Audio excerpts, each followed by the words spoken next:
Again, everyone. I'm delighted to welcome you to the first panel.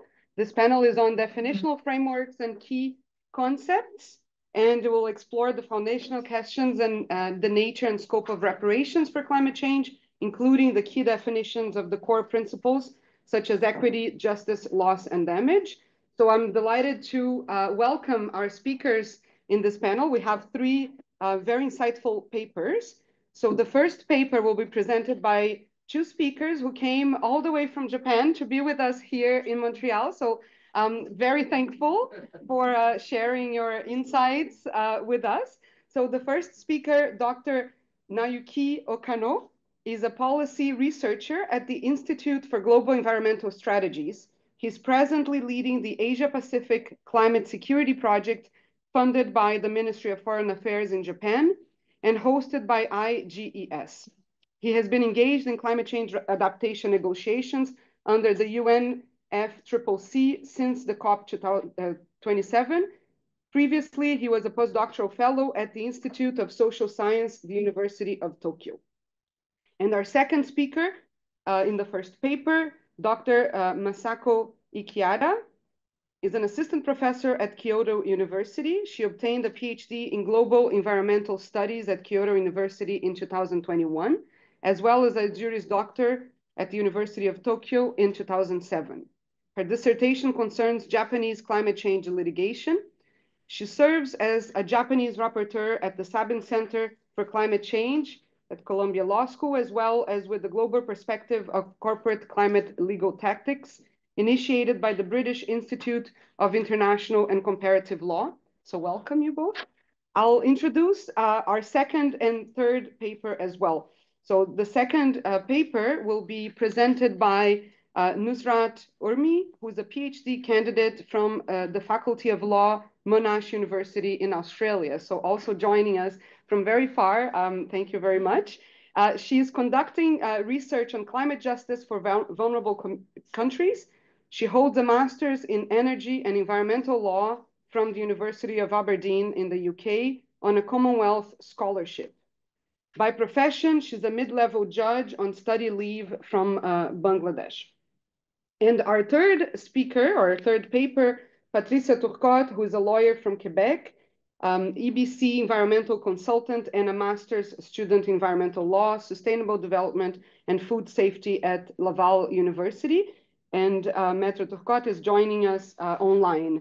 So without further ado, I'll give the floor to our first two speakers who will be presenting a paper on the limits and prospects of international climate change laws for reparations, analysis of SIDS cases. So we'll take questions at the end, so this way we can have a dialogue, amongst all the papers and speakers. So I'll give the floor to you, and I'll just help you with the PowerPoint. Now, good morning, everyone. Thanks for having us today. It's a great honor to be here. And I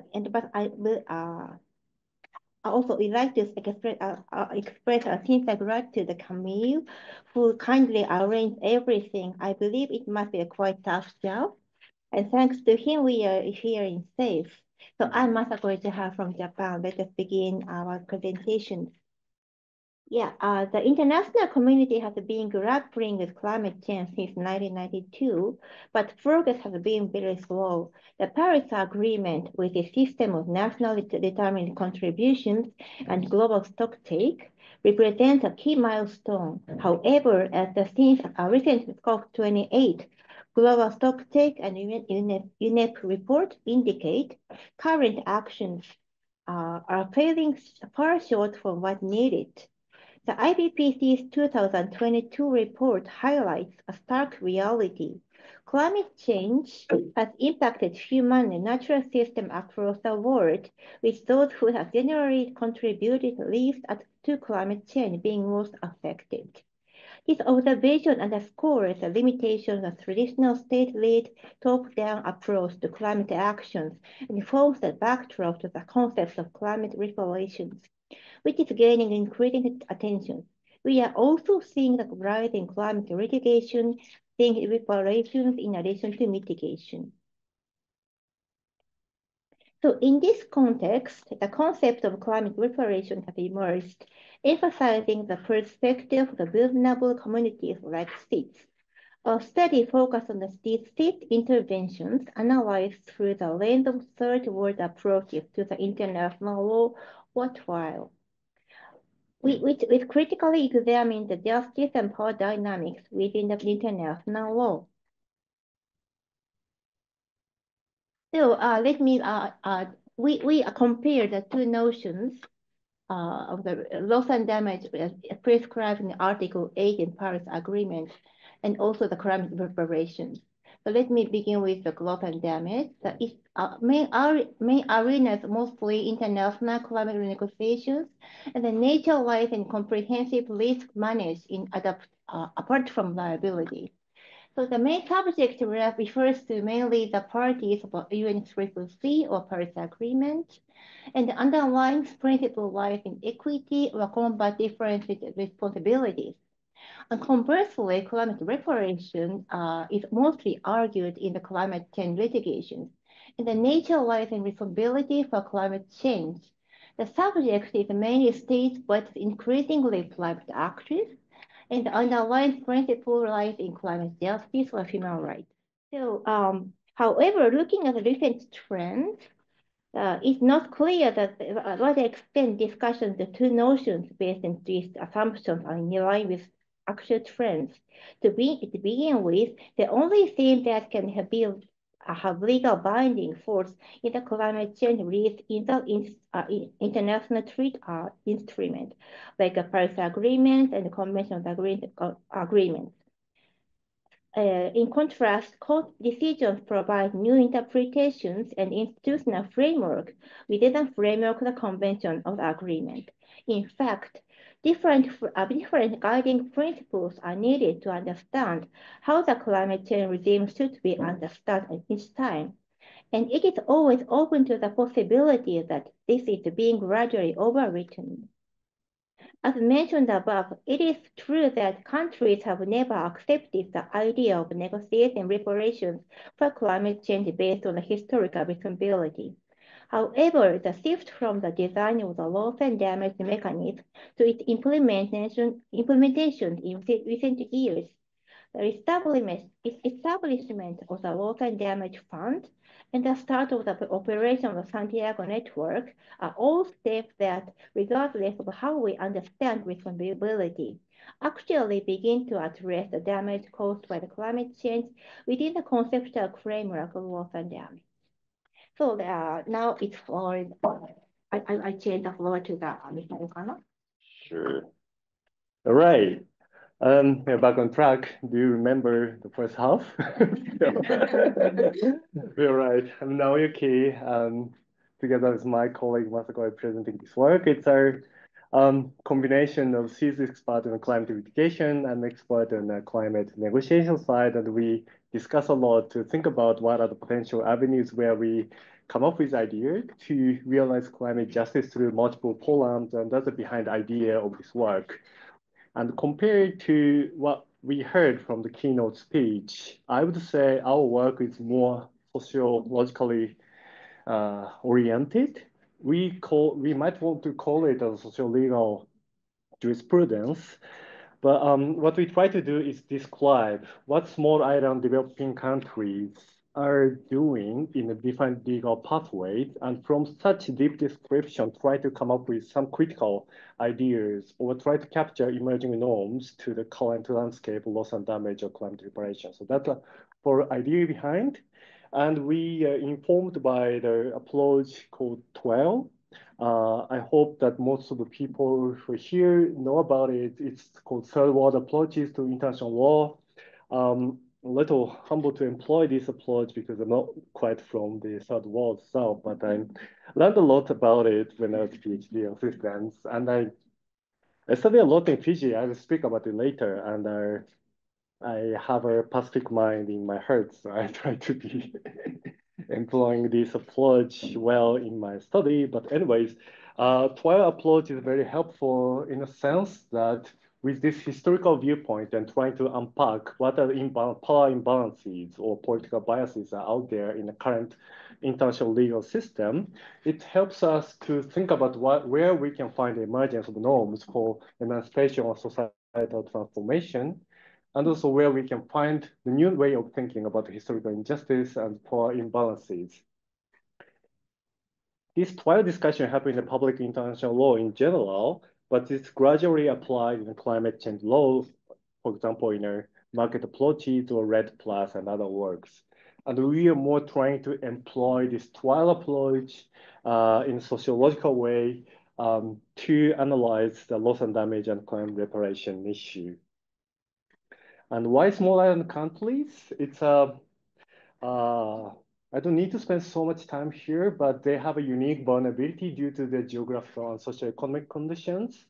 And importantly, they're being opinion leader for climate action since the agenda setting phase of global governance climate change. So they are the first to speak about loss and damage at the very beginning of the UNFCCC process, even before that. And they have been pushing strongly forward the loss and damage agenda until now. And also, importantly, the ICJ process that are currently unfolding. And the backbone of their standpoint is that they say climate change is an existential threat for the small island developing countries. This is taken from the Boe Declaration. It's only Pacific countries. It's part of the small island countries in general. But they take this standpoint that climate change is the existential and most difficult threat for those countries. And there's the backbone of all the approaches they take in the different forums in international law. I'll be very quick here. I can take some more minutes. Yeah. Yeah. So in the beginning, they formed a group called EOSIS in 1991 who were joining the negotiation among you guys. You know very well about this name of EOSIS. They are quite active in most of the negotiation rooms. And what they proposed in the beginning was, one is international fund to support measures to address the impacts of climate change, and the other is an insurance pool to provide insurance against sea level rise. What I'd like to underline here is that they're quite concrete from the beginning, and they're suggesting what are possible policy approaches that the international society can employ in order to address loss and damage, or in order to fulfill climate reparations. And since the beginning, it's considered loss and damage reparations part of the agenda, but there was a strong pushback, as we heard from the keynote speech already, so I can skip here. And I only can skim what we're trying to do in the full paper here, but we try to pick up some of the important evolution of the SIDS approach inside and outside the negotiation sphere. And inside negotiation, there are some key milestones. And one most important part is when the Bali Action Plan was agreed in 2007 at COP13. And at that time, the adaptation was considered finally as a parallel issue, has the same importance as mitigation. And also, loss and damage became a part of the agenda items. And in this context, EOSIS suggested multi-window mechanism, which is a little more elaborated approach compared to the 1991 suggestion, covering the insurance component, rehabilitation compensatory component, and the risk management component. And since then, EOSIS has been pushing for different ideas, new concepts under the adaptation room, and also loss and damage group. And of course, that means with implementation is very important agenda item for them. How about outside the negotiation? From the beginning, also, it's covered in a keynote speech that there is space to discuss international law on climate change outside the UNFCCC and the Paris Agreement. For example, when the Paris Agreement is ratified, many of the small island countries made remarks such as, I cited one example from the Cook Islands, saying that it declares its understanding that acceptance of Paris Agreement and its application shall in no way constitute the renunciation of any rights under international law concerning state responsibility. So in this way, and this is part of the discussion as said in the keynote of the ICJ court proceedings. So these are the standpoints where the CIS country have been taking climate negotiation as one space for norm evolution, but there are other spaces to develop international law on climate change. So that has been the consistent position of the small island countries. And their legal action, the current ICJ court case is a very new movement that happened recently, but in 2010 already, Palau was trying to find a way to think about state responsibility for climate change under the ICJ. It didn't materialize due to the couple of pushbacks from the industrialized countries, but that paved the way to, that arguably paved the way to come up with 2023 court trials that are unfolding right now. So in the full paper, we cover a lot of history behind that, but as a preliminary finding, we are trying to see two threads of the characteristic of the SIDS approach. One is SIDS has been constantly claiming state responsibility both inside and outside of the UNFCCC and Paris Agreement. And importantly, their suggestion always include a lot of policy discussions. We're not just saying that those countries should be responsible for harms caused by climate change, but also they suggest what are potential approaches that international societies can take in order to redress the most vulnerable population. And second point is that their arguments have evolved over time, incorporating new concepts such as climate mobility or non-economic losses. So in the process of UNFCCC negotiation, their idea have been evolved so much, and there's a recursivity between international discussions and also national and regional discussions. There are discourses in between, and they develop national or regional policies and projects under the international framework, and then feeding to the international negotiations. So that kind of process happened to come up with a new concepts such as climate mobility or non-economic losses. So here, from such history of SIDS approach, what we try to articulate in our paper is that to break through the current regime or current way of seeing the things, which is we say negotiation versus litigation regime, where people say that, okay, negotiation would be a good venue to discuss legal norms, but others say that litigation can be a more potential way to come up with climate law and justice. But this dichotomy doesn't quite fit with SIDS approach when we look at it carefully. So SIDS approach, we are trying to find a better name, but so far we are saying that SIDS approach makes more sense if we see this as gap filling through multi-legal and policy avenues based on the urgency to take action. They are not saying things like negotiation versus litigation, but rather in a recursive process between international, national, and also local sides, they try to always find the legal and policy avenues to find loss and damage, compensation, and reparation. So this is one example I took from the climate displacement discussion. And there are different levels of the policy framework from the international intervention through the indigenous and the local communities. And they come up with a regional framework for climate mobility by Pacific Island countries in 2023. This is a regional framework they adapted based upon national and local experience. And they informed their written statement to the ICJ court process based upon this regional framework for climate mobility to elaborate what kind of redress, what kind of reparation they want from the ICJ processes. And I'd like to conceptualize these two spheres as public law. We are looking at a lot where negotiation and litigation both belong to the domain of public law, arguably. But also we see some private law elements where we have a lot of various climate projects unfolding on the ground. We have indigenous and local communities and conflict resolution among the communities or state-community relationships and so on. So more private, more contract-based norm makings unfolding beneath what's happening at the negotiation and litigation. So these fuller picture would help us to see what are the real suggestions or what are real innovations that these countries are trying to bring into the international law on climate change, climate reparation.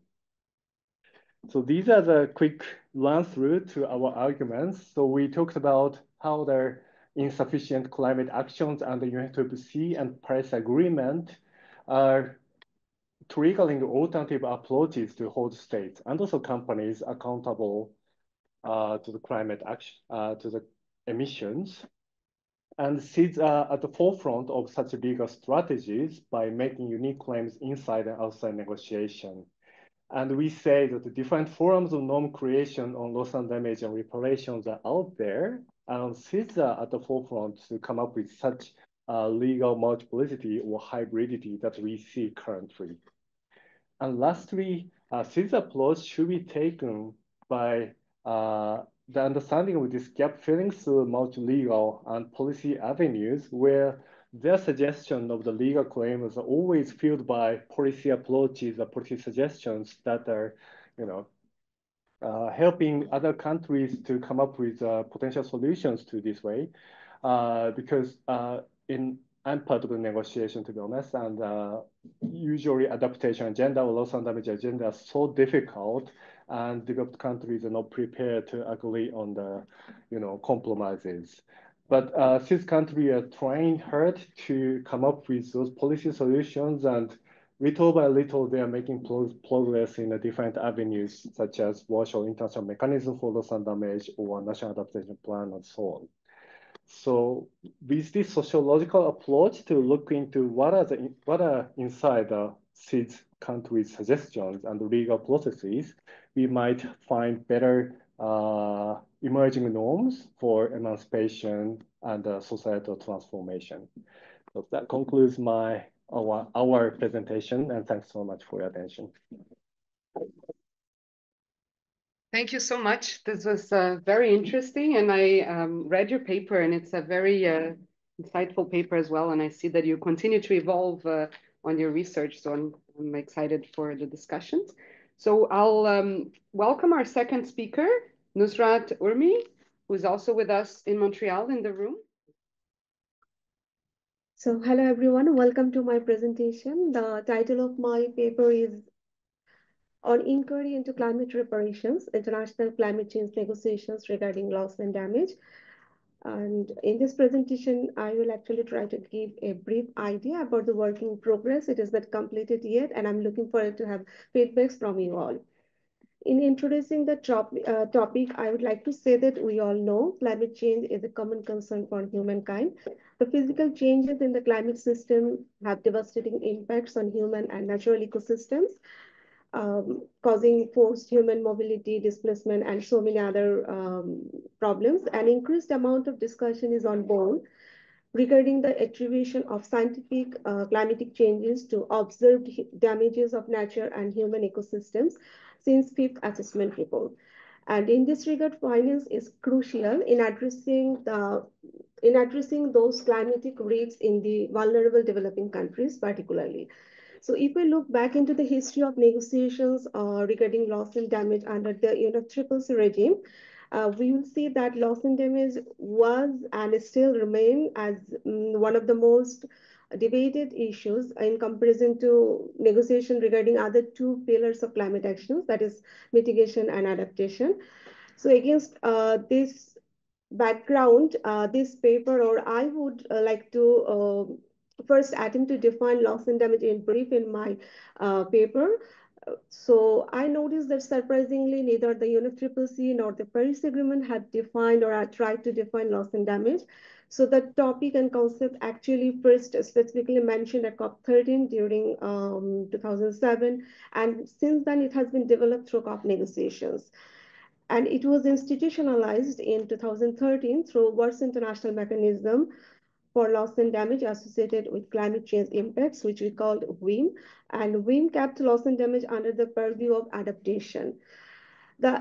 We can find the institutional definition from the IPCC, which defines loss and damage as harms or risks of either observed or projected, and economic and non-economic, arising from the negative impacts of climate change. It includes both extreme weather events and slow onset events. So The main focus of my paper is on the historical evolution of the concept throughout the negotiations. So this paper will start examining the negotiations from the 1990s INC Intergovernmental Negotiating Committees, that is INC's negotiations on the draft of the UNFCCC, to the very latest COP, that is COP29 session, to identify how parties actually conceptualize this concept. So it will try to explore the particular wordings or the approaches of the parties at COPs. So in analyzing that, this paper will analyze the trends of those words, whether they talks about risks or harm or anything else. So in this way, the paper will proceed.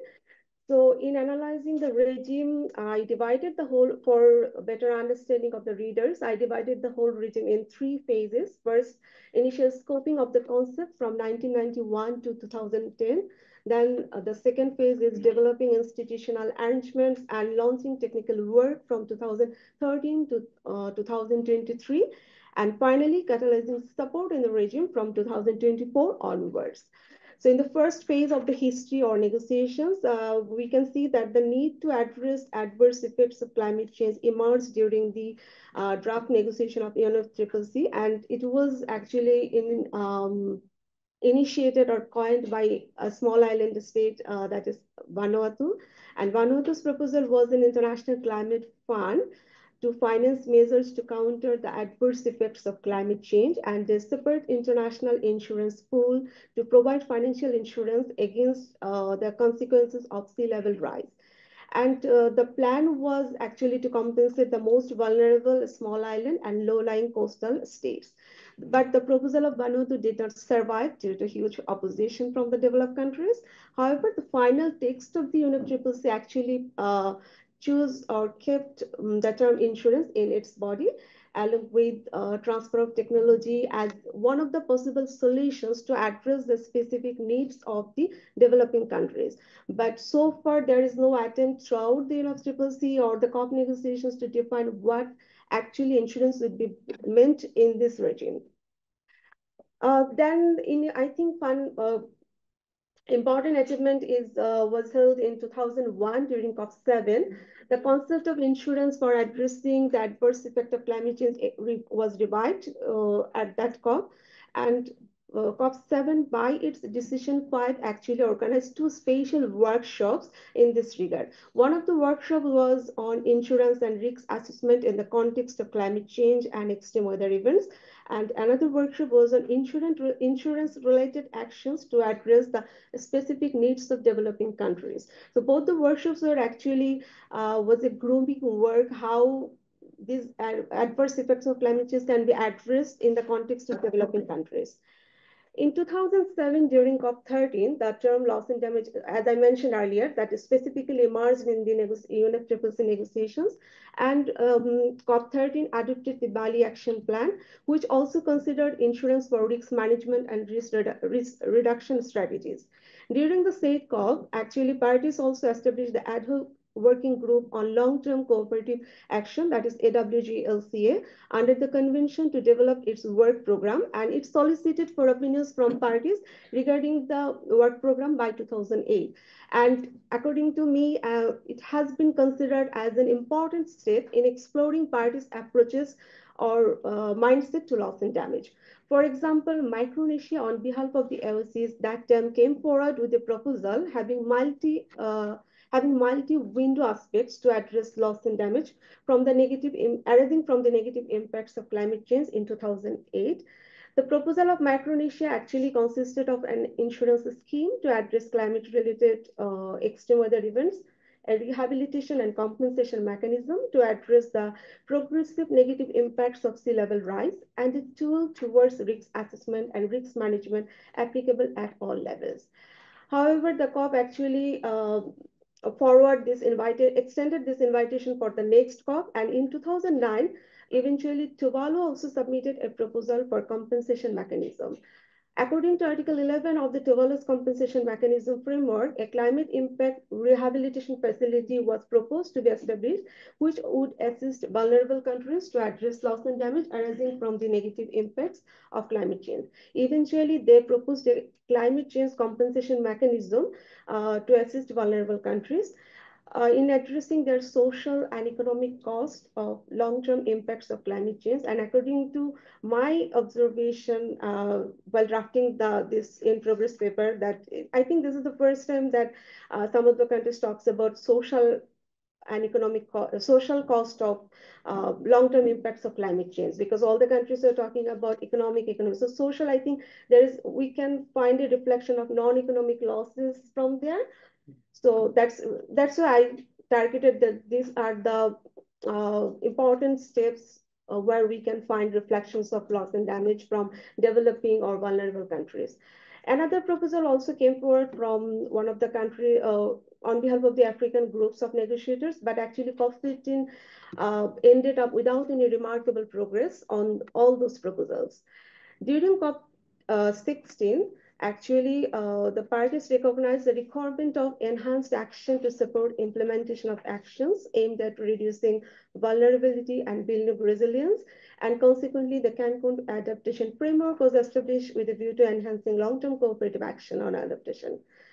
So in the second phase, I would like to say that second phase of history, the establishment of the World's International Mechanism for Loss and Damage associated with climate change impacts was the fundamental achievement of the UNFCCC, because it set up the institutional arrangements and launched technical work under the regime.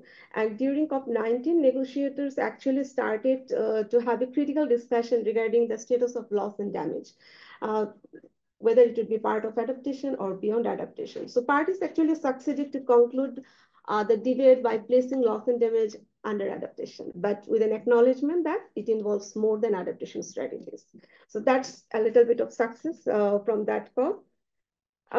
In the lead up to COP21, loss and damage became a contentious matter with ongoing tension among different country groupings. Developing countries highlighted the importance of explicit provision regarding loss and damage in the Paris Agreement draft. In contrast, the developed countries opposed inclusion of any reference to loss and damage. After a grueling negotiation process, loss and damage was incorporated as a standalone article, but it came up with a compromise, which is paragraph 51 of decision 1 of COP21, which explicitly mentions that this article would not serve as a basis for any kind of liability and compensation under the regime. And Paris Agreement reinforced the importance of loss and damage and also recognized UdeM as an influential body on loss and damage to carry forward the objectives of the convention and the Paris Agreement. And if we move forward to cover within the time, so we see that COP23 actually talked about some of the advancements based on an expert dialogue called SUBA Expert Dialogue, where there was a discussion regarding risk assessment, risk transfer, retention, reduction, and COP25 also established the Santiago Network on Loss and Damage as part of the UdeM for catalyzing technical assistance of relevant organizations, bodies, networks, and experts in implementing the approaches at local, national, and regional levels in vulnerable developing countries. Then if we move forward to COP26, we can say that it has developed several functions and modalities of Santiago Network. Also, some other advancement has been done, but if we move forward to COP27, which is very crucial in the context of loss and damage, we can see that it came up with a historic decision to establish a dedicated loss and damage fund, that is LDF, and new funding arrangement for addressing loss and damage in vulnerable developing countries. The decision was considered as a long overdue step following a prolonged negotiation history under the UNFCCC regime. And the transitional committee was formed accordingly to provide recommendations to operationalize the fund and the funding modalities. Eventually, COP28 approved the report of the transitional committee and approved the governing instrument of the loss and damage fund. The latest phase or the third part of the history of the loss and damage negotiations is actually creating support, either financial or technical, within the regime. And it starts with the COP29, which was held in 2024. Parties received the report of the Loss and Damage Funds Board at that COP, which includes completion of the formalities with the World Bank, confirmation of the Philippines as the host country, and selection of the executive director. So some of the formalities of the loss and damage funds functionality. The COP was mainly focused on that, and most of the developing countries also highlighted the need for long-term resource generation or mobilization policy of the fund. And in this regard, AOC's expressed concern regarding the LDF's current figure of pledges. And if I'm not wrong, till end of 2024, LDF has pledged from 27 countries, which amounts to 745 million US dollar.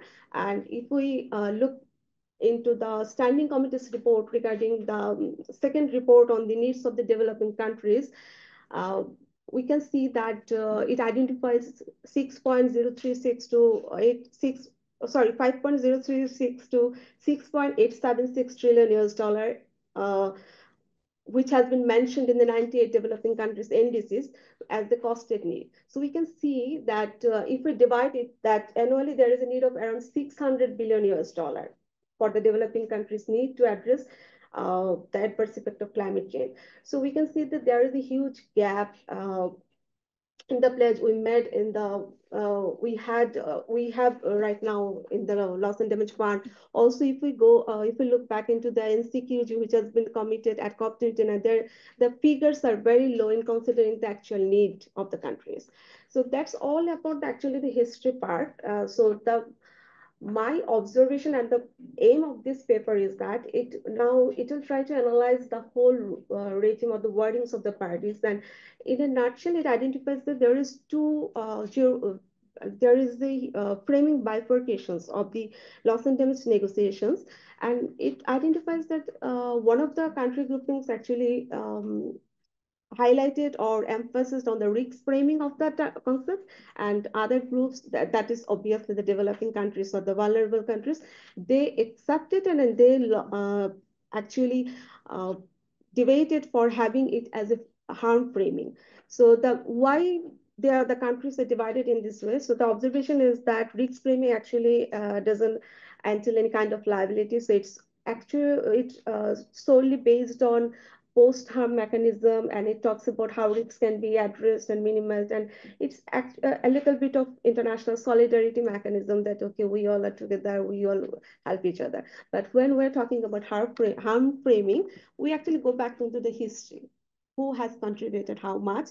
So who has the responsibility to address it? And then there comes the concept of reparations. So this paper will also shed a little bit of light on reparations in international law, how it has been developed generally, especially in this regard. I will consult the ILC draft articles on the responsibility of states for internationally wrongful acts, and also some of the judgments of international courts, ICJ or Permanent Court of International Justice in this regard. And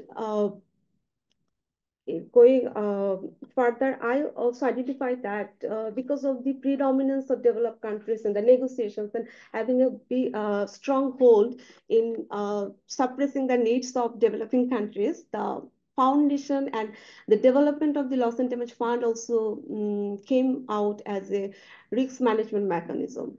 Because it talks about voluntary pledges, it talks about nothing kind of responsibility or anything. So, and the amount it has been already generated, and all the discussions which are ongoing about additionality and how it could be new from that of the other development funds. So all these things seems right now, I know that it is yet to be developed, but right now at the current stage, it shows that it's more about risk management strategy. So it accepts the risk framing, which has been proposed by developed countries.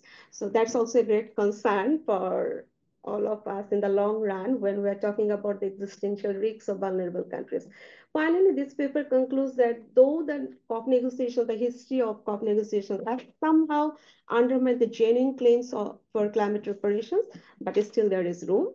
And I believe on the words of Black Letters of Law, as a judge and as a researcher, I believe that we have the responsibility and we have the scope to bridge the gap between the law and the reality. And in this regard, I would like to I'm really looking forward to the ICJ advisory opinion. I'm very much looking forward to it, and I hope that it will come up with good observations. Still, we have room for, under the customary international law on state responsibility, still we have reflection, we have scope under the Vienna Convention on the law of the treaties, because I also believe that exclusion of liability has not been mentioned in the treaty body, it has been mentioned in COP decisions, so we have still room for negotiations. And we will work on it. So with that note, with that hope, I am concluding my presentation. But before that, I would like to extend my heartfelt thanks and gratitude to the concerned authorities of the Climate Reparation Workshop and Monash University for giving me this amazing opportunity. And thank you all. Thank you. Thank you, Nusrat. So this was a very insightful presentation, very granular historical evolution of key concepts that we'll be discussing today. So without further ado, I'll give the floor now to Patricia Turcotte, who is joining us online. I'll just connect her quickly. I'll give the floor to you. Okay.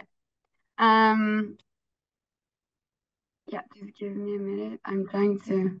Can you, just before I start, sorry, this is taking a while, but can you see the Zoom screen as well, or just the presentation? It's just your presentation. Well, we can see you and the slides. Yeah, we have the room, you, and the slide. Okay, perfect. It's just because I'm seeing like 3 different screens online, so I wanted to make sure you're not seeing the whole screens. So perfect. So well, hello again, everyone. Thank you for being here this morning. I'm gonna try to cover over the next 10 to 15 minutes what I've been studying over for the past 2 years as a student at the Université Laval, and basically what we're going to focus on today is the scope and the key frameworks established to address the climate change impacts, and a bit more, I'll focus a bit more on the loss and damage. So basically, the original research that inspired this contribution is a part of my essay, of my master's essay in environmental law. And it seeks to address the 2 main issues: the capacity of international law to address climate change reparation, and the operational potential of the loss and damage mechanism in filling the legal gaps of international law and serving as a strategic lever for climate claims. Before we dig in that matter, the roots of my interest in studying the different ways of addressing the climate change impacts lies in the IPCC 6 assessment report, where for the first time I was confronted with clear scientific data showing that climate change does impact and affect communities in profoundly unequal ways, and that current financial institutions and governments and legal systems are not comprehensively addressing these impacts. The report also made it very clear that nearly all human rights were affected by climate change. So that triggered in me, while I was studying, a very huge sense of urgency to just try to understand and know why and how no legal or institutional frameworks were adequately addressing an issue that has been affecting vulnerable communities for over 30 years. And I think that the previous panelists pretty much summed it up with how many years and how long it was for everyone to try to just protect their rights. So I began researching the different ways of international law and the climate regime attempts to address climate change impacts and the various forms of reparation that might apply. And that's when I came across the concept of loss and damage. So basically, for today's contribution, giving the selected proposals and panels, my presentation will focus exclusively on the second pillar of my research, which is the nature, scope, and reparative potential of the loss and damage mechanism. So basically, we're going to study and we'll go over precisely to what extent and in what ways can the concept of loss and damage developed by the states to address the shortcomings of international law serve as a mechanism to advance claims in the face of the climate emergency, and as well, what role can the loss and damage fund play in this process? So basically, to this end, my research highlights both the potential and the limitations of the loss and fund damage. And to address the questions that I've raised, I'll conclude my presentation with sharing some of the possible pathways and answers to tackle this issue. So we're not going to go over the whole history because it was done just a few minutes ago by my colleague, which I thank a lot. But basically, like it was said, the fund was established at COP27 and operationalized at COP28. And these milestones follow decades of advocacy by developing nations for financial support to address escalating climate impacts. And only like in a minute or two at COP28, they basically clarified key operational details of the fund, including its objectives, scope, governance, hosting arrangements, and financing modalities. But at COP29, they also addressed the institutional structure for managing the new fund, so including the establishment of a governing board, a trustee role, and the administrative steps required to operationalize the loss and damage fund. However, while these milestones signal the growing recognition of loss and damage by the international community and does represent a significant step forward, these textual commitments neither fully meet the demands of parties nor adequately address their urgent needs for responding to climate change impacts, and crucial questions regarding responsibility, financing, and the definition of eligible damages remain unresolved. And this perpetuates tensions among parties in the international climate negotiations, and it hinders the effectiveness of existing initiatives designed to address loss and damage. So today we're just going to go over those main obstacles.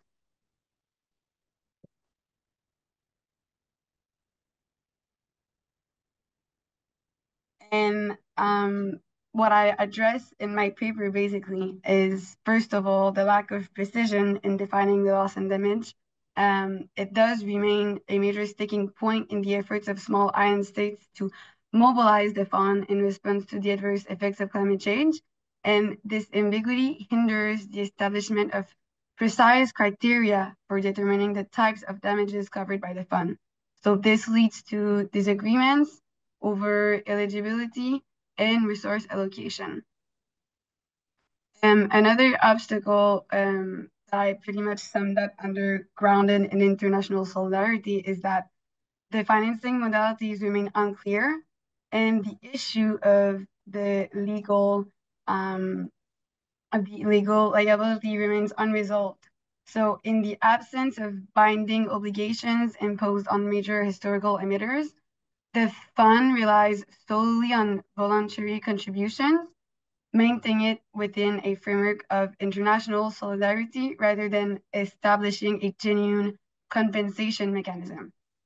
So this situation falls short of the expectations of small island states, which demand a much more structured and binding framework. Another problem of why the fund, as it is right now, does not actually address properly the climate change impacts to the vulnerable communities is that allocations are not directly granted to affect individuals, but rather distributed among states.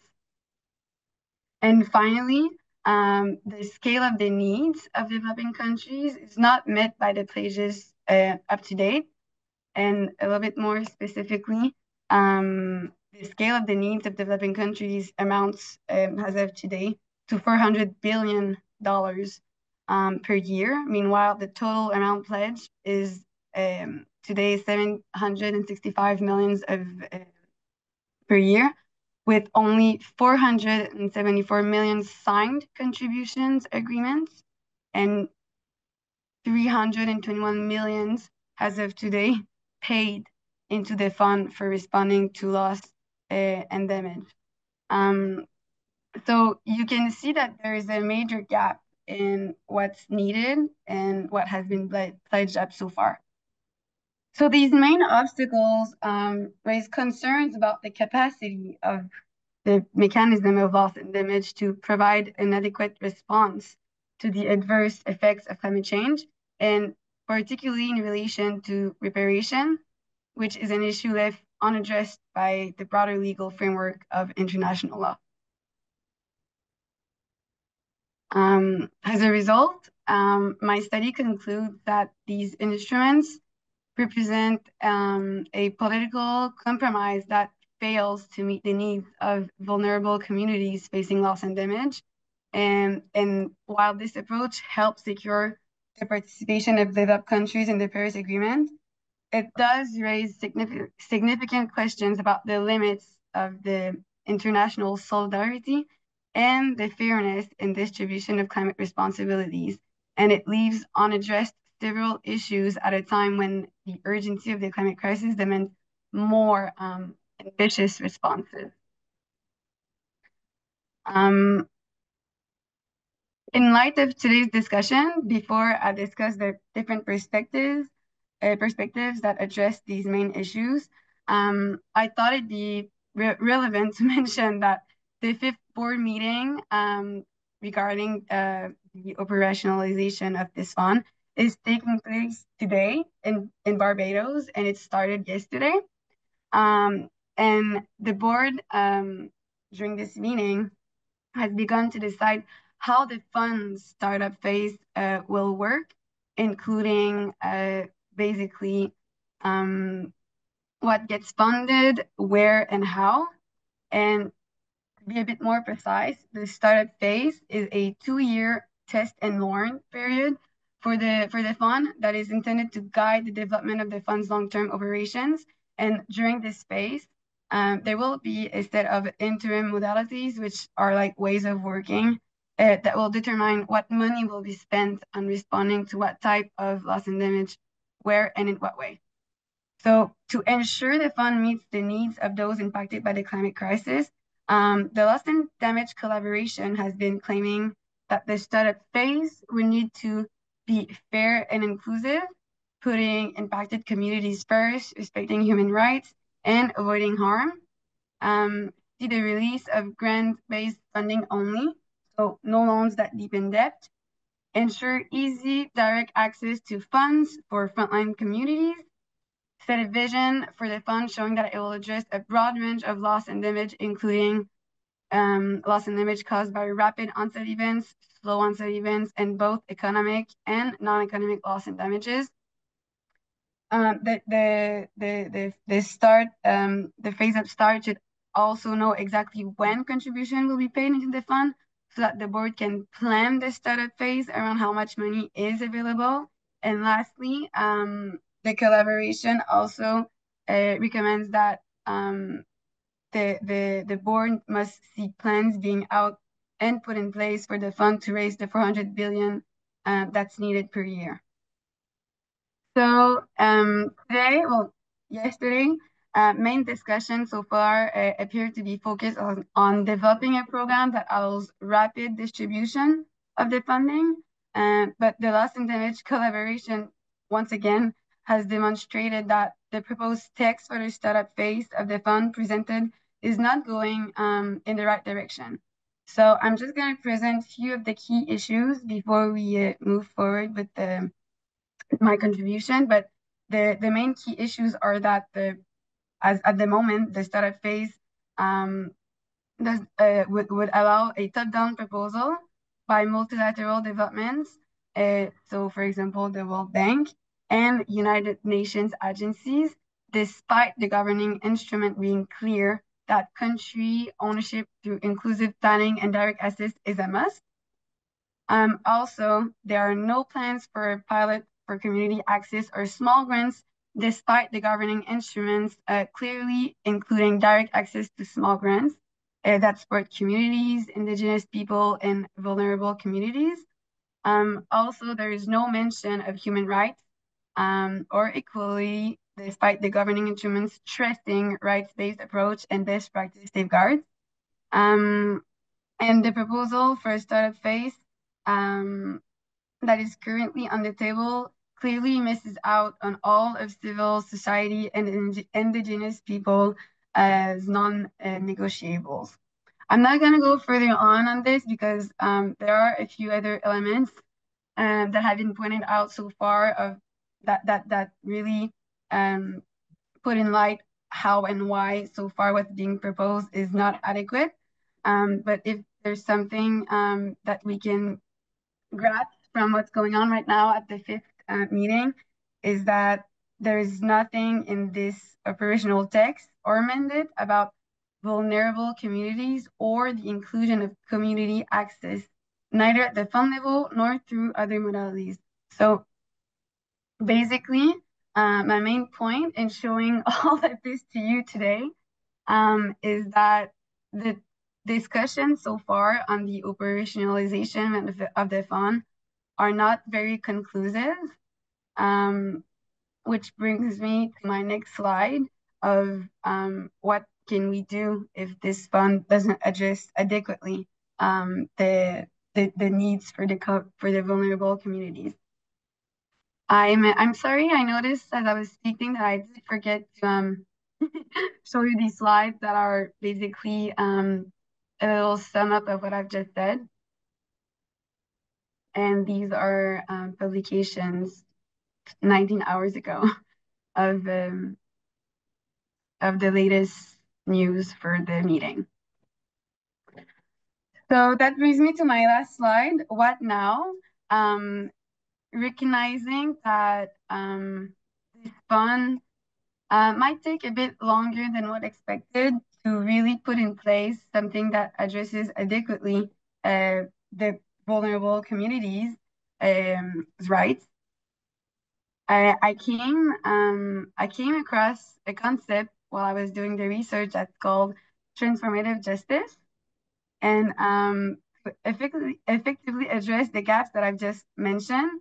My study proposes that a combined approach must be adopted with the fund, being integrated in that approach, in order to address the impacts of climate change properly. And this includes reforming the institutional framework by simplifying access to funding, accelerating its deployment, and prioritizing grants over loans. It also includes enhancing legal recognition, which is something that has discussed before by my colleagues that is already going on with the International Court of Justice. And lastly, expanding international cooperation by going beyond traditional multilateral mechanisms to explore innovative and more flexible bilateral partnerships, which is better suited for local realities. I'm getting there. I'm not going to address this today, but my research does go over what it means to operationalize that kind of transformative reparations and what it involves. And in a few words, basically it involves investments in community resilience.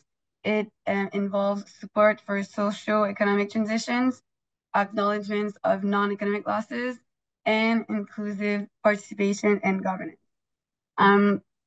So my researchers are not done at the moment, but I would finish with what I'm about to say next. What's needed for my studies to be over is that I haven't addressed yet the main obstacles of that transformative justice, but this is something that's being discussed at the moment throughout the fifth board meeting, and it will be something that's going to be discussed also in Bonn in Germany this summer at this session just before the COP, the next COP in Brazil. So thank you. That pretty much covers.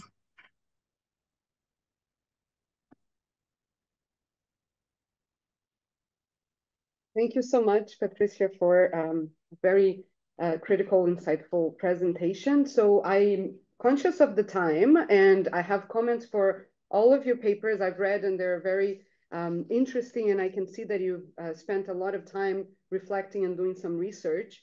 So the authors all interrogate in different ways the limits of the current international legal mechanisms and definitions, and we explore where transformative change might or might not emerge.